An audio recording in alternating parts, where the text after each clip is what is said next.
Welcome back, everybody. This is the finals, game number 2 for the Progenitor League Circuit November tournament. I am Juhadre. With me on the cast is still T-Van. Hello. Hello.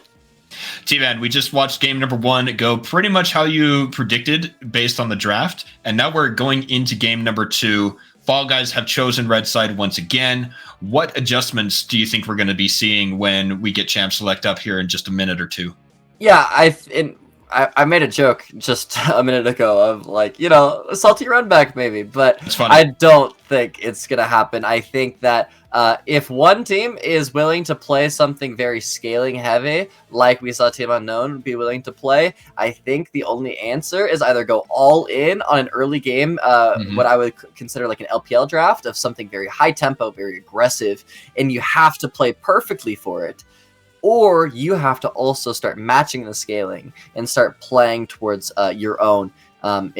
It feels almost like a cheat code with scaling of you have to play perfectly or else the other team is just going to end up winning over time, that ticking time bomb, as I like to say. So I would like to see Fall Guys start to maybe draft a little bit more scaling into their comp, a little bit more of a pillow behind them, that insurance policy almost, over just that full just ooga booga, I'm going to skirmish and I'm going to win, and then not end up winning through that.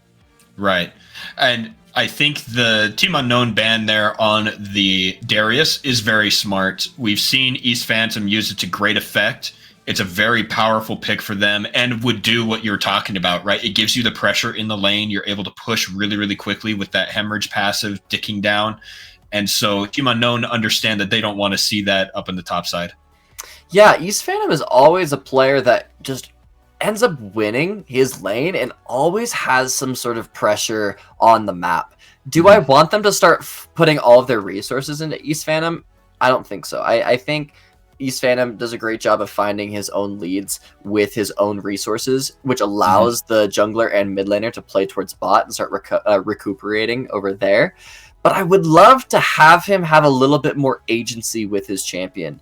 Right. I like to think of him almost like a Bin from like the pro player Bin. He always, when you put him on Jax, you don't have to put any jungle pressure with him. He just always ends up winning somehow. He always gets a side lane tower. He always starts dominating the side lane because he has that agency of a champion like Jax. I would love East Phantom to start getting a champion like maybe a Jax, a Camille, some of these bruisers that can kind of take over a game with. Yeah.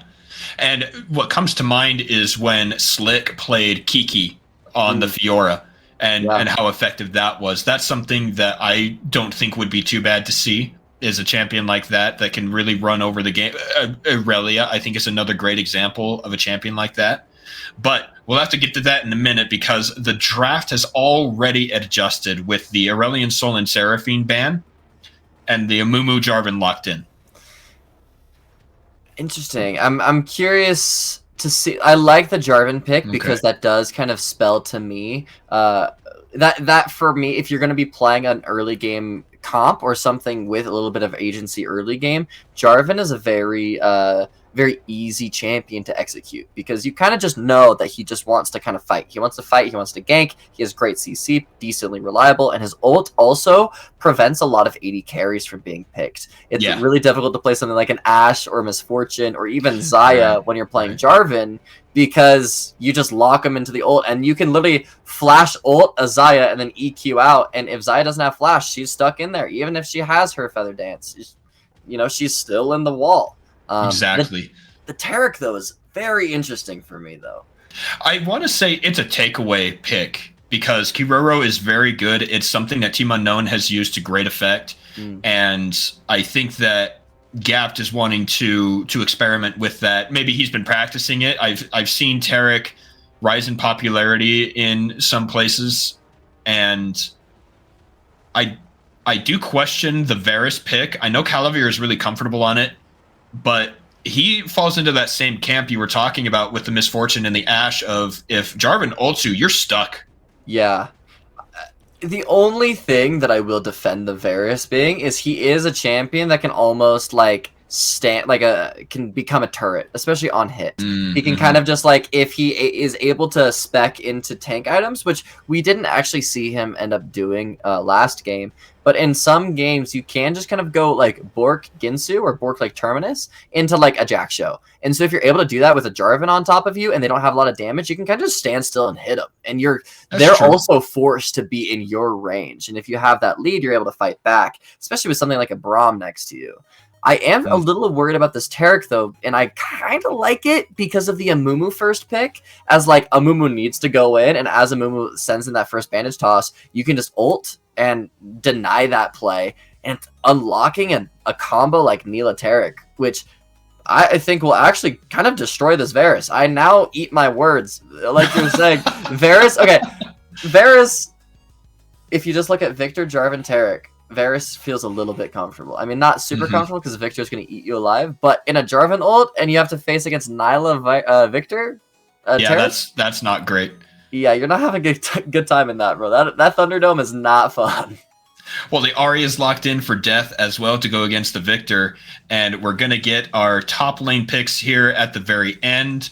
I like that. You know, we talked about the pressure that East Phantom has on the map, and so Team Unknown wanting to save that for very last as well, to give the amount of time to think, to really craft a composition to then turn it into something with this crowning pick of the Gnar.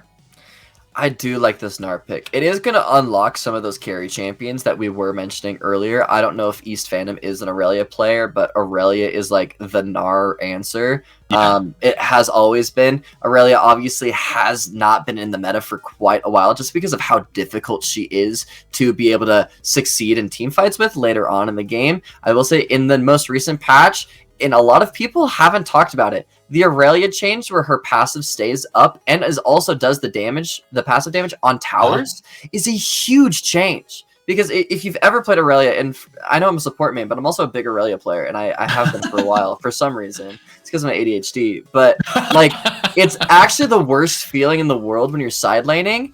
And if you can keep up your passive stacks, you can fight so many people top lane because you can keep up the stacks in the tower and then continue a fight.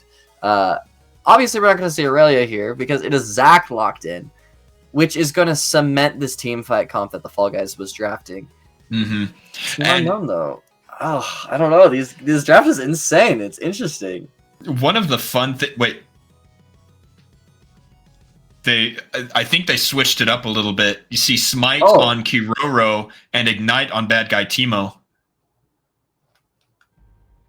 Interesting. Okay. Oh my gosh. Imagine though, that would be sick. That would be so rad.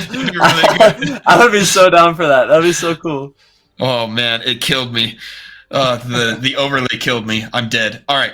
What I was going to say is I actually really do like the pairing of the Neela with the Taric. You mentioned it, but one of the reasons I like it so much is the way Taric's Dazzle Stun works is you have to aim it.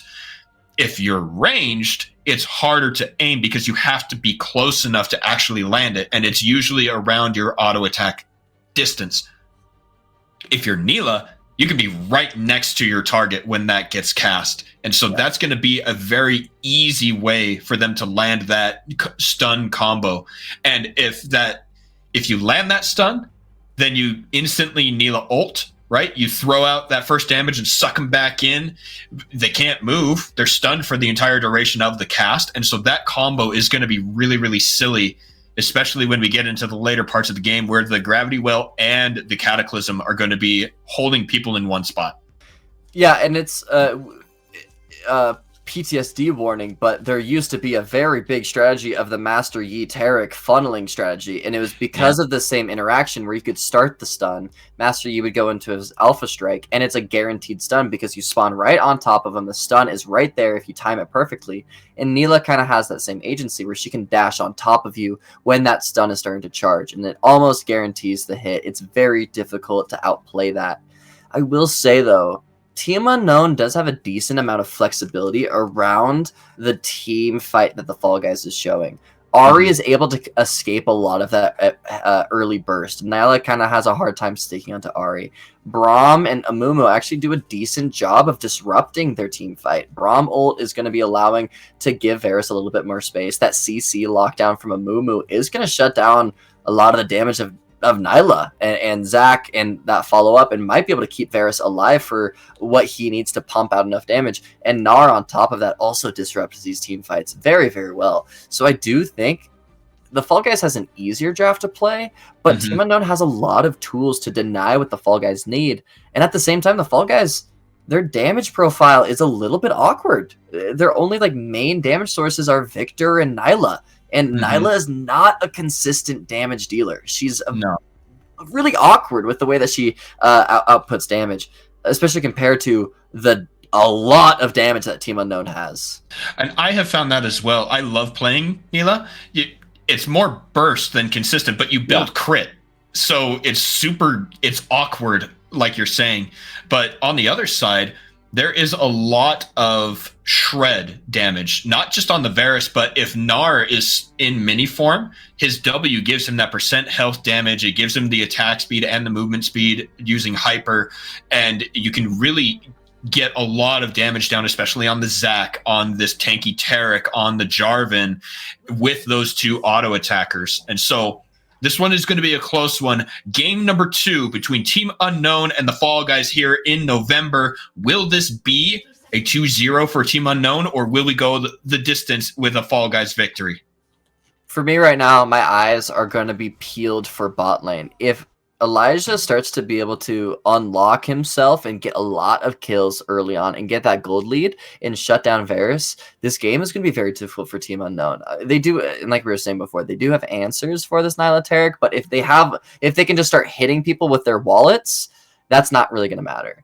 However, if Varus starts to shut down Nilah, and if Nilah dies early, I feel like the Fall Guys kind of lose their whole win condition. I feel like their whole comp is based around, can this Jarvan and Nilah get strong early? Can they start this tempo fast? Because if not, you don't have any other way back into this game. Sure, right. Zac can get a lead, but how much is Zac going to do into Gnar, Amumu, Ahri, Varus, Braum? You do have a really good point, and especially when the Gnar is transformed into the Mega form, the amount of crowd control that they have is absurd. Yeah. You know, the Gnar ult and W, Amumu Q and ult, the Ahri charm, the Varus ultimate, and the Braum passive, all of that to get, like, that's crazy. Right. So if you don't get stunned by the one, you're gonna get hit by something else at the very least. Well, and I can just like see in my head, like simulate the team fight of Jarvan dashing in, Zac dashing in, and Nilah dashing in. They use all of those pretty long cooldowns all at once. Gnar and Megaform literally just pushing them back. What do you do at that point? You used everything. And then, boom, your team fight and your win condition's just gone. Obviously, there's a lot of outplay that the Fall Guys can do to not let that happen, and there's a lot of things that that's a hard execution, but it's those examples of there are ways to prevent them. I'm going to consider, and this is something I used to use when I cast Valorant, but it always got confusing. I call this a shotgun comp, where it's you hit one big burst, you get one big shot, and if it does not hit, then you're out, you're done. Yeah. You don't have anything else after that. Clear speeds for our junglers is in favor of the Jarvan, already finishing those Raptors, moving on to the red buff. That means he's got the pace to set up for those ganks. If we're even ganking, right, it might just be the full clear into getting items for the later part of the game. But, you know, quiet early game, we're going to get some trades, but Kiroro throws up the Unbreakable, meaning nothing else is going to happen. And nothing truly exciting for the first time, I think, tonight in our first 3 minutes. Yeah, Team Unknown's on their bot lane's almost playing a little too scared. They have the range advantage, and I feel like they could be punishing the low range of Taric and Nilah a little bit more, but you know, it's better to play a little bit more cautious and not bleed anything like that. Early. Phantom is here. Alpha Milk is here. Passive for Zac is here. Flash, First blood. Alpha Milk picks it up. Beautiful setup from East Phantom. if he was able to survive just a little bit longer, if he got that transformation, he could have gotten the stun down and been able to survive just a little bit more for bad guy Teemo that was just right behind him. But bad guy Teemo missed his timing to have the same, to have that counter gank, and that's going to prevent his top laner from a death. Luckily, the kill did go to Jarvan, so it's not going to affect Gnar too much. He is able to pick up that Cole, but if you're a Team Unknown fan, that is a big red flag, is seeing the Jarvan get that early kill, because that's one of the members that needs to start snowballing the map fast. I like that bad guy Teemo ran after that Scuttle Crab, was able to zone off Alpha Milk, take that crab, and now he's there with his team. Ooh. Bot lanes have roamed up, and bad guy Teemo securing the vision with the other crab once again. So trying to get something back after the loss on the top side. And that could have been a very disastrous fight if they chose to go for it. I got really scared. Like, my heart started to sink, seeing Alpha Milk potentially look for Calvier there, because that fight could have just literally won or lost them the game. It's what we were talking about before. The win condition of Nyla Jarvan. If they go in there and just die to Braum Varus early with bad guy Teemo right behind, that could have been the game. But right, played safe. Jarvan gets double scuttled. A bit unfortunate, but he got top lane winning a little bit early. And then they just continue to play the neutral. Elijah wants to go in onto Calivir. He uses a second dash to get out without being stunned by the concussive blows. Kiroro throws out the Winter's Bite. Calivir wants to get the stun. He does get it, but he takes 2 turret shots and does not get the kill onto Elijah. Gap, though, flashes away from the hail of arrows, manages to stay alive until he walks back into the piercing arrow. And Calivir picks up his first kill of the game. And Death uses his TP. This is beautiful play from both sides, but Team Unknown does a great job of Death having that early mid prio, fighting here for it. From East Phantom flashes forward to get the damage onto Kodo Draco. Is it enough? It is, and the 1v1 goes the way of the Zac. I mean, God, it's so awkward because the bot side is doing so well. Their communication is absolutely perfect, and they're starting to get. Elijah had 7 health there. Alpha Milk goes in. He gets stunned with the concussive blows. The only reason Elijah is alive is Jungler Gap comes in and gives him the heal. My goodness, this game is crazy. Like, it took us until 6 minutes, but now this is more of what we're used to seeing these teams do, and it's exciting for sure. And it's so bad for Fall Guys right now. Elijah just missed out on a lot of XP and a lot of gold. The XP is going to be decently even because of Nila's passive. However, the fact that Varus is able to stay even in XP and levels is massive. That is huge, especially in a Nila lane. So Vamp Scepter, recurve bow on the first back of Varus. This is a little bit of deja vu from last game, as that was what his first recall was before, but those are great items to be able to sit on and to be able to use against Nila Taric. That attack speed is going to allow you to get those concussive blows down fast. And also the Vamp Scepter allows you to play really aggressive in lane, because if they don't one-shot you, then you're going to out-sustain them, and that's a big thing, especially against Taric. So Team Unknown so far is starting to prevent that win condition of the Fall Guys, but it is Nila. It is Jarvan. It can always be flipped on its head if one good play happens. And that's something that the Fall Guys has done well since their introduction to the PLC, is the beginning of the game never really stops them from doing what they think they want to do. Even our game number 1, they were behind, but they had some incredible fights that made the game itself super competitive. And so here, same thing. They've got the pressure down from Team Unknown on the bottom side, but they're not going to let it stop them from using the composition that they drafted to do what they wanted it to do. Oof. I think the unsung hero right now also is Death. I wanted to call him out earlier, but then a couple fights happened. But he's been maintaining a lot of pressure in mid. He's been able to maintain a lot of agency for himself. So he gets the recalls that he wants, and he's able to roam, which is perfect because lock and load is unable to affect bot lane, but Death is. That's exactly what Ahri wants to be doing. She's that skirmish champ. She wants to push. She doesn't want to interact with her laner. She just wants to push and roam and play with her jungler. And when you have a really volatile bot lane like this, it is so nice to have a mid laner that's always on that first move. That's why those early fights were going so well for the Braum Varus. East Phantom wants to engage, uses the slingshot, doesn't really land it, or doesn't land it at all. We'll say it how it really is instead of using silly words. Fight here in the middle of the river. Jungler Gaptic walks away from bad guy Teemo. Nothing really happens. Phantom going to get the stun into the knockup. They're dealing some damage. Meanwhile, on the bottom side, they dodge out a gank. Phantom goes low. Kodo Draco might go in to secure it, but we have to remember Zach's passive. He's got that cell division ready. Kodo goes in, gets the stun, but a nice let's bounce means that Phantom is still alive for now.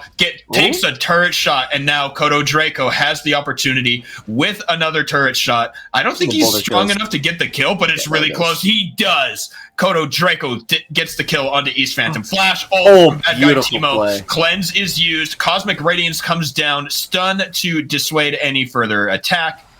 And the Fall Guys survive, but that was a great play from bad guy Teemo. If they want to, they can actually re-dive this bot lane. It looks like they're not going to, but they got Cleanse and Terragold out. They could have easily gone back in. Goes Elijah. He gets the ultimate to suck in Calavir. Exhaust is down. Elijah's going to get stunned by the concussive blows. Calavir throws out the piercing arrow. Kirero picks up the kill. Another concussive blows ready to go. He gets the stun. Death comes in. Lands the charm in between two minions. Wow. It's cinema. It's absolute cinema. Really well played there. And I think the biggest thing that I do want to mention there is the fact that the cleanse was used on the Amumu ult, which allows Calavir to, or allows Kuro to have the exhaust available and prevent that burst damage from Elijah. Elijah now is in this gambit of, do I have cleanse for CC or do I have cleanse for the exhaust? At that point, all your damage is gone. We were talking about before, you're a shotgun champion, and if you're getting exhausted, kind of like a Kennen ult, if you're getting exhausted immediately, then your champ is useless. That's exactly why I was thinking that dive would be perfect, but hey, if the Fall Guys just gives them what a dive would be, but outside of the turret range, bada bing, bada boom, you got a beautiful lead for Varus Braum, and these guys can just completely take over this game. Looking at the state of the map at the moment, TFG is behind just that 2,000 gold, but they do still have a lot of good stuff in their pockets. They've got time to scale, time to get some items, and they'll be able to come back if Team Unknown lets off the gas. I think that's an important thing to note is Team Unknown needs to keep pressing their advantages, keep this Varus alive, and keep him killing people, and they're going to see another victory. I will say, though, I don't know if Team Unknown has that big of a pressure to make things happen. I feel like Team Unknown is actually feeling comfortable scaling a little bit more. Ahri doesn't scale that well, but Varus scales very well. Amumu does as well. Allowing Gnar to get some time to get some more items, very good. But also the Fall Guys, their scaling is pretty bad. Death is caught in the Gravity Well. He's caught in the Dazzle and the Knockup into the Cataclysm. That is a kill for the Cloud Drake. Lock and Load in some trouble. Calavir is going after him. Alpha Milk is stunned by bad guy Teemo. He gets the Dragon Strike, knocks up Kiroro. Calavir picks up 2 kills there, almost 3, as Jungler Gap barely makes it out alive. And on the flip side, a solo bowl on the top lane. It completely flipped for Gnar. He gets Merc Treads and is able to kill a Sunfire Aegis Zac once again. Team Unknown is just getting away with murder right now. And this is the point I was going to bring up. The only scaling I feel like that is threatening to Team Unknown for the Fall Guys is Victor. But I don't think Victor is really going to have that much of an impact in this game. He's not really that champion that can just completely take over a game when he gets that scaling happening. So Team Unknown, they have the foot on the pedal right now. They have what I would consider a better scaling team because of just this powerhouse that Varus is going to be and this Amumu is going to be.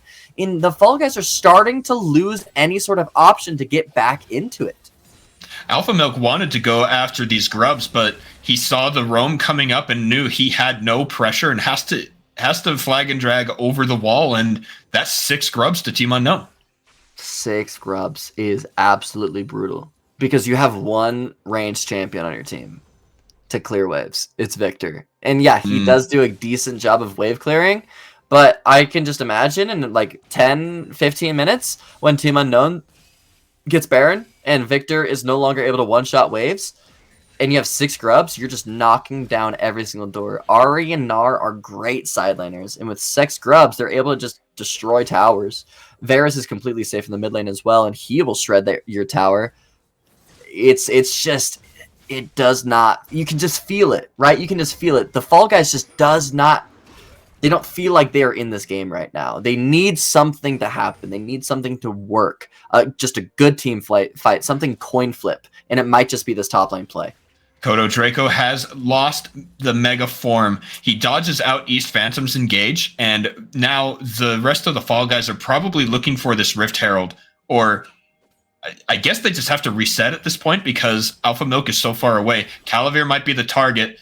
Ultimate is available, but no flash for Alpha Milk. He got caught pretty hard there, and this is a squishy Jarvan. He went for the Eclipse build instead of something like the likes of the Titanic Hydra or the, what is that thing called? The Black Cleaver, or even Warmog's rushing. He has no defensive stats except for the shield that comes from dealing damage. Yeah, usually you'd see like a bruiser item and just like a Sterex. I always forget the name of the item, but it's pretty much what Divine Sunder used to be, that healing on hit. Usually you see like Shojin, right? Not Shojin, the other one, the orange one. Sorry, flash forward from Gapped. They've got some damage. They've got the flash. They've got the ultimate on the Calavir. He is still alive, but not any longer. Elijah is going to go down. Bad Guy Teemo goes down. It's a 4-on-3 here. Kiroro is going to be the target. Kodo Draco is caught off guard on the back. Death, unable to land the charm. Knock up onto Kodo Draco. Gapped going in. Lands the stun onto Kiroro. Lock and load is going to go down to Death. One more auto attack. Actually, he gets the kill first. East Phantom in the front line. Meganar is about to go up. Gapped is there with Alpha Milk. Phantom does not use the elastic slingshot. That's a 3-for-2. Big trade for the Fall Guys. He jumps in, gets the stun. I didn't know that combo worked that way. Kodo Draco throws them underneath the turret. Gapped is still very, very healthy, but he's stuck underneath the turret. Takes 4 turret shots. Phantom goes into the passive, and now Calavir's here. He's been dead. They've been fighting for so long that he's back. He just throws one auto to try and get the assist. And that was the absolute perfect fight for the Fall Guys, and it still doesn't end up giving them any breathing room. They don't get anything off of it. They get some gold maybe, but none of it went to Elijah. This guy is still useless. He went to 1 kill to Victor, 1 kill to Jarvan. I believe the other one does not even. I don't even think Zach got one. So what was the absolute win condition, the one fight, the way that they needed it to work to get back into this game, is still not good enough. Team Unknown down your Varus. Amumu was late to the play. Death was 1v1ing, had no support. All up to Kodo Draco and Kuro. Crowd control onto Elijah. Kodo Draco did quite a lot of damage there for only landing 2 spells. It just feels dreary and dark at this point for Team Unknown. It really, or excuse me, for the Fall Guys. Team Unknown just has this lead that they are able to just take whatever they want. Look at what Gnar just picked up. A full Trinity Force Phage and Pickaxe. I want to note, in that last fight, he was literally just on a Hearthbound Axe and like a Phage. Well, Lock and Load got the kill onto Death, probably with the help of the Dragon. Ultimates are not available, except for Neela. Flash forward from Alpha Milk. They're going to get some knockups and some damage down onto Bad Guy Teemo. Let's Bounce doing a little bit of damage, but the rest of the Fall Guys have fallen indeed. Lock and Load is on the run. He is going to get slowed. He is going to get stunned. He is going to get killed. I thought that was the opportunity for them to go in, but Team Unknown flip it around and take the Drake on top. It's just the peel that they have. It's you can't do anything. You have to be so creative for these engages. But right now we're seeing the Fall Guys just running at them in a straight line. The EQ gets canceled from Amumu. The Zac Elastic Slingshot got canceled by, I believe it was Amumu as well. And now Elijah 1v1 here. Elijah did really well for a little bit. He's able to dodge many of those auto attacks using the W, but Kodo Draco has the completed Trinity Force. He does a lot of damage. Elijah's still going in. He flashes away into the Dazzle. The mob back from the old saves him. I saw it. I saw it. I don't know if you remember, but like 15 minutes ago, it's like, oh, but imagine if Meganar just pushes him away. He pushes Jarvan away. Oh my god, I'm a prophet. Yeah, you are. Also, there's just so much to talk about right now, but a 2-item Gnar now on the table. Who is going to kill Gnar in this game, man? This guy's unkillable. Death under attack by Gapped, who takes almost no damage from Death. at that point. That was actually silly. I didn't expect him to be that tanky. He's just running away. He makes it out. Death was the target, but no stun landing from Gapped. But now they've got the knockup. Death has to flash into the Cataclysm. He takes most of his hit points, but he is still alive. Once again, I feel like Elijah. We've talked about it multiple times. Elijah is kind of the win con. It's Alpha Milk and Elijah just need to be playing together.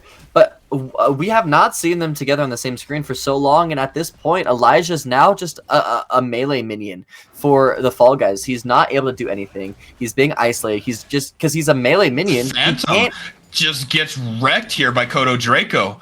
He's dominating now. 6-2 on the Gnar, doing huge amounts of work for the side of Team Unknown. This is what we were worried about. If you don't get that early bot lane lead, you're just going to crumble, and we're seeing that crumbling happen right now. Bot lane now at a level disadvantage. Elijah, who is playing Nyla, is going to be down a level here soon. Mountain Soul for Team Unknown is going to be up in about 2.5 minutes as well, which is exactly what you don't want if you're the Fall Guys. Of all souls for the enemy team to have when you're playing a burst comp, of course they get Mountain Drake, right? Like, it's just rigged from the start, baby. It just does not. They need something super duper play, and it might be here. Kodo Draco is mega. He has the ultimate available. He doesn't have any targets. Death on the backside does run into Elijah. Now, big combo here into the Curse of the Sad Mummy. Elijah jumps in trying to get the heal from the second cast of the ultimate, but that is a 4-for-0 trade. Triple kill, in fact, for Calavir. They've taken this bottom lane turret. They have the minions. They're going to push into the base. They've got 6 grubs. They can easily take this inhibitor. I don't know if they can get more than that. These death timers are still decently short, but they're able to get this inhibitor. Phantom's caught. Yeah, you know what? He's caught. He's dead. That's the ace. Turret into inhibitor at 21 minutes. They can maybe greed for more, but I think they... Yeah, okay, I was going to say, I think maybe T1 goes for a tower there, but I think... Get the tempo going, just recall, get third item on, or second item on Ahri, get third item on Gnar, third item on Varus, in sprint to Baron. They cannot do anything to your Baron. Actually, wait, let me take that back. Baron can be scary. I think Baron is literally the only way that the Fall Guys can get back to this game if Team Unknown royally screw it up. However, I do think that it is very difficult for Team Unknown to screw it up. If Gnar is able to just kind of play his range, play his poke, Gnar and Death, and they play for a turn, I think that's the play to just get them this victory. Sundered Sky. Oh, that's the name of it. Dude, it just it popped in my brain just now. I was like, this is so far removed from what we're talking about, but it's gonna keep me up tonight if I don't say it. Saying that because I always forget the name of that item for some reason. I know every other. I always call it Atmos. I'm not gonna lie. Here we go. Lock and load. In trouble underneath the turret. He gets healed, but not soon enough. Kodo Draco flashes the knockup, but he goes down regardless. That was a good 1v1, but I don't know who it actually favors. It's probably just a Team Unknown win at that point.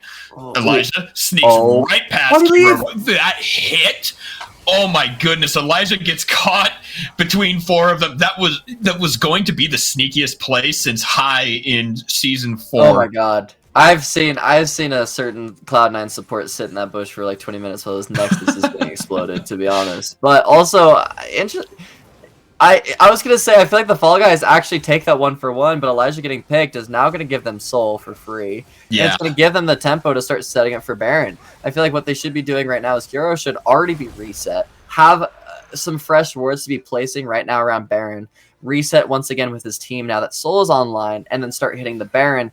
Because Baron is a lot easier to take with Mountain Soul. It's easier to tank and flip off of because you're taking less HP damage. You have that less deficit that you'd normally have. But if also they just want to keep playing for the fights and keep just diving and suffocating the Fall Guys, that's an option too. But I feel like Baron can win them this game in like 2 minutes here. And that's what they choose to do. Thank God. Here we go. We got 3 members of Team Unknown working on the Baron. But the Fall Guys is being drawn up to the top side regardless because of the push. And Elijah actually I stand corrected. He wants to be on the bottom side. He has to deal with those super minions.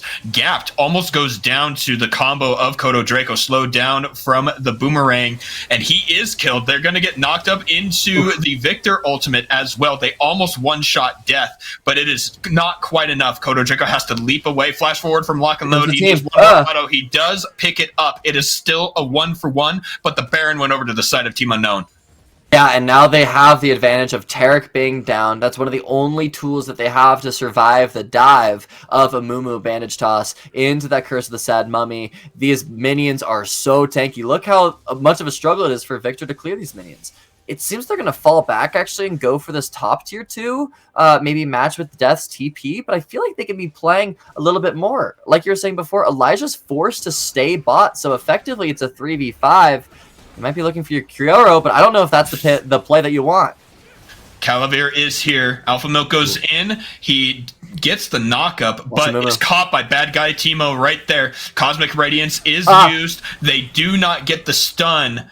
Gapped might be caught now. He's caught with the Bandage Toss, and Calavir goes legendary now, 12-1 on the Varus. And Kodo Draco is at the same time just TP towards mid, so now that's another point of pressure. Elijah's finally rotating to the fight, but Lock and Load, he's too greedy, so that's going to be top tier 2. Now they're going to start knocking down the walls of these inhibitor towers. Is Phantom getting killed as well? Phantom does not die. He is still hanging out. He picked up a few of the blobs to get some health, and now in comes Death. Ulting forward, has a little bit of damage. He almost makes it out. Elijah goes in, cleanses, but it does nothing. Death picks up the kill. Alpha Milk is the next target, and that is going to do it, ladies and gentlemen. That is going to be the 2-0 Team Unknown versus the Fall Guys, and they are your November champions. I mean, just a spectacular performance from them. They just always knew what they wanted to do with their comp. They always knew what they wanted to do just as a team. Obviously, there's a couple slip-ups, but at this level of play, there's always going to be slip-ups that happen. There's always going to be those mistakes that are being punished. But I feel like in terms of consistency, Team Unknown just always were going for one more play that was in their favor, rather than the Fall Guys were going for plays that they felt that they needed. Whereas Team Unknown, they were going for plays that they knew that they could do.